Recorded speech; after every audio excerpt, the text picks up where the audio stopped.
सगळ्यांचा अंदाज फेल ठरवत पालकमंत्री गोरेंनी झेडपीवर आणली भाजपची एकहाती सत्ता।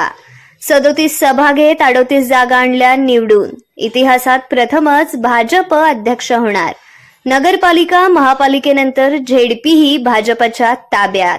सगळ्यांचा अंदाज फेल ठरवत पालकमंत्री जयकुमार गोरे यांच्या नेतृत्वात भाजपने जिल्हा परिषदेवर एकहाती सत्ता मिळवली। त्यांनी केलेले योग्य नियोजन, सर्वांची बांधलेली मूठ, 100% भाजपचा नारा, यामुळे हे शक्य झाले।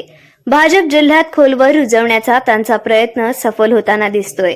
याचा फायदा भविष्यातील लोकसभा आणि विधानसभा निवडणुकीत होणार आहे। जिल्ह्यातील 2 खासदार तसेच 11 पैकी 6 आमदार हे विरोधी पक्षाचे आहेत। विरोधी पक्षाच्या आमदाराच्या मतदारसंघातील भाजपच्या नेत्यांना पालकमंत्र्यांनी ताकद दिली आहे। जिल्ह्याची संपूर्ण प्रचाराची जबाबदारी पालकमंत्री जयकुमार गोरे यांनी स्वतःच्या खांद्यावर घेतली। सकाळी 6 ते रात्री 12 पर्यंत सभा, गाठीभेटी, रॅली असे दिवसातील 18 तास पालकमंत्री गोरे हे प्रचारात व्यस्त होते। जिल्ह्यातील त्यांनी तब्बल 37 सभा घेतल्या।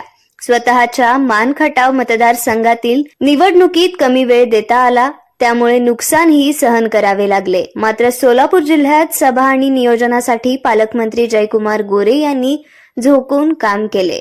जिल्हा परिषदेची ही निवडणूक पालकमंत्री जयकुमार गोरे यांनी एकहाती लढवली। निवडणूक विकासाच्या मुद्द्यावर आणत विरोधकांचा आवाज क्षीण करून टाकला। केंद्रात आणि राज्यात असलेली भाजपची सत्ता, या फायदा जिल्ह्यातील विविध विकास कामांसाठी होणार आहे हे पटवून दिले। जिल्ह्याचा विकास करायचा असेल तर झेडपीवर भाजपची सत्ता महत्त्वाची असल्याचे सांगत विकासाच्या मुद्द्यावर विरोधकांना घेरले। सोलापूर जिल्ह्याच्या इतिहासात प्रथमच भाजपची एकहाती सत्ता आली। 68 पैकी 59 जागा लढवून 38 जागा भाजपने जिंकल्या। सोमवारी आलेल्या निकालावरून पालकमंत्री गोरे यांचा दबदबा वाढल्याचे दिसतंय।